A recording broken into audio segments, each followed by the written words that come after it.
Hello friends, welcome back to our channel. ఈ రోజు నేను మరొక మంచి రెసిపీతో మీ ముందుకు వచ్చేసానండి. అవే గుంత పొంగనాలు. కాకపోతే మనం రెగ్యులర్ గా చేసే గుంత పొంగనాలు కాకుండా ఇన్స్టెంట్ గా అప్పటికప్పుడు వేడి వేడిగా మనకి నోట్లో ఇంత నోరు నీళ్ళు వచ్చేస్తున్నాయి కదా, అంత బాగుంటాయి ఇవి. చూడడానికి తింటే కూడా బాగుంటాయి. ఇప్పుడు ఎలా ప్రిపేర్ చేసుకోవాలో చూద్దాం. ముందుగా ఒక కప్పు బొంబాయి రవ్వని తీసుకోవాలండి. అదే విధంగా ఒక కప్పు పెరుగుని తీసుకోవాలి. కొద్దిగా పుల్ల పెరుగు వేసుకుంటే మనకి గుంత పొంగనాలు అనేవి అదిరిపోతాయి టేస్ట్. ఇప్పుడు మనం ఈ బొంబాయి రవ్వలో పెరుగులో మనం కలిపేసుకోవాలండి. ఫస్ట్ మనం ఇన్స్టెంట్ గా చేసుకుంటున్నామండి. మామూలుగా దోశ పిండితో మనం చేసుకుంటూ ఉంటాం కదా రెగ్యులర్ గా గుంత పొంగనాలు అనేవి. ఇప్పుడు మనం ఏంటంటే ఇన్స్టెంట్ గా అప్పటికప్పుడు చేసుకుంటున్నాం ఇది. ఇప్పుడు పెరుగులో ఈ విధంగా మొత్తం మిక్స్ చేసేసాం కదా బొంబాయి రవ్వని. కొద్దిగా వాటర్ కూడా యాడ్ చేసి కలిపేసానండి నేను. ఎందుకంటే బొంబాయి రవ్వ అనేది పీల్చేసుకుంటుంది మనకి. మనం వాటర్ వేసినా గానీ అది మనకి పీల్చేస్తుంది. కాబట్టి ఇప్పుడు దీనిలో చిల్లీ ఫ్లేక్స్ అండి. ఇవి మనకి ఎండు మిరపకాయలు ఉంటాయి కదా, దాన్ని మిక్సీలో పట్టుకుంటే ఈ విధంగా గుండె బరకగా వస్తుంది. ఆ పొడిని వేసుకోవాలి. తర్వాత క్యారెట్ తురుము అండి. ఇది ఒక 2 స్పూన్స్ వేసుకోవాలి. సన్నగా తురుముకున్న క్యారెట్ తురుము. అదే విధంగా ఉల్లిపాయ ముక్కలండి, సన్నగా తురిమిన ఉల్లిపాయ ముక్కలు. అదే విధంగా పచ్చిమిర్చి, సన్నగా తురిమిన పచ్చిమిర్చి కూడా ఒక 1 టీ స్పూన్ వేసుకోవాలి. కొత్తిమీర అండి, మనకి ఫ్రెష్ కొత్తిమీర కూడా సన్నగా తురిమినది ఒక 1 టీ స్పూన్ వేసుకోవాలి. ఇప్పుడు దీనిలో ధనియా పొడి ఒక 1/2 టీ స్పూన్ వేసుకోవాలి. అదే విధంగా జీలకర్ర పౌడర్, ఇది కూడా ఒక 1/2 టీ స్పూన్ వేసుకోవాలి. ఇది సాల్ట్ అండి, టేస్ట్ కి సరిపడా చూసి వేసుకోవాలి.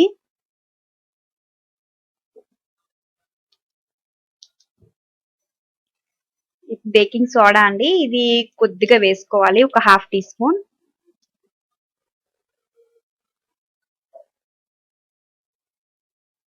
నేను కొద్దిగా పెరుగు వాటర్ యాడ్ చేసానండి, ఎందుకంటే మనకి ఇందాక ఆల్రెడీ పీల్ చేసుకుంది కదా.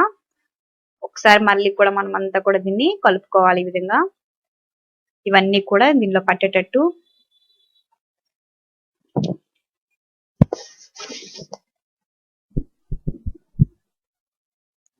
కానీ ఇది ఇన్స్టెంట్ గా బ్రేక్ఫాస్ట్ లాగానే రెడీ చేసుకోవచ్చు. మనం అప్పటికప్పుడు ఈవినింగ్ స్నాక్స్ లాగా కూడా తినొచ్చండి. ఇవి కలిపేసి ఒక 10 నిమిషాలు మనం పక్కన పెట్టేసుకుందాము. ఎందుకంటే కొద్దిగా ఒక 10 నిమిషాలే. ఈ లోపు మనం ఈ గుంత పొంగనాలు ఇది ఉంది కదండి పాత్ర, దీన్ని తీసుకొని ఈ విధంగా మొత్తం అంతా వీటిలో హోల్స్ లో ఆయిల్ అప్లై చేసేసుకోవాలి. ఇది నాన్ స్టిక్ కాబట్టి మనకి ఆయిల్ ఎక్కువ తీసుకోదండి. ఇప్పుడు మనం దీనిని మనం రెడీ చేసి పెట్టుకున్నాం కదా పిండిని, ఈ విధంగా హోల్స్ లో ఒక్క స్పూను జాగ్రత్తగా ఈ గుంతల్లో ఈ మిశ్రమాన్ని అంతా కూడా మనం వేసేసుకోవాలి జాగ్రత్తగా. అన్ని కూడా వేసేసుకొని ఈ విధంగా మూత పెట్టేసి మీడియం ఫ్లేమ్ మీద పెట్టుకోవాలండి. ఒక 10 నిమిషాల తర్వాత మీకు చూపిస్తున్నాను మళ్ళీ. ఇప్పుడు మనం ఒక స్పూన్ తో ఈ విధంగా టర్న్ చేసుకోవాలి. బాగా చూసారు కదా ఎంత గోల్డెన్ కలర్ లో బాగా చక్కగా మనకి కాలిపోయాయండి. ఇప్పుడు రెండు వైపులా కూడా మనకి సేమ్ రంగులో మనం ఇందులో కాల్ చేసుకోవాలి బాగా.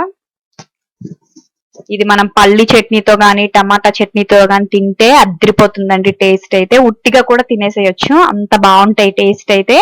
నేను చెప్తున్నాను కదా, మీరు కూడా తప్పక ట్రై చేసి ఎలా వచ్చిందో నాకు కమెంట్ రూపంలో కమెంట్ చేయడం మాత్రం మర్చిపోకండి.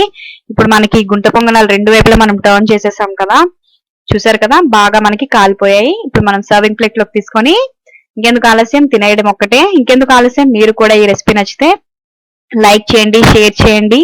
మా ఛానల్ కనుక ఇప్పటి వరకు సబ్స్క్రైబ్ అవ్వకపోతే వెంటనే సబ్స్క్రైబ్ అవ్వండి ఫ్రెండ్స్. ఇలాంటి మరిన్ని మంచి మంచి రెసిపీస్ కోసం వెంటనే సబ్స్క్రైబ్ అవ్వండి. Thanks for watching.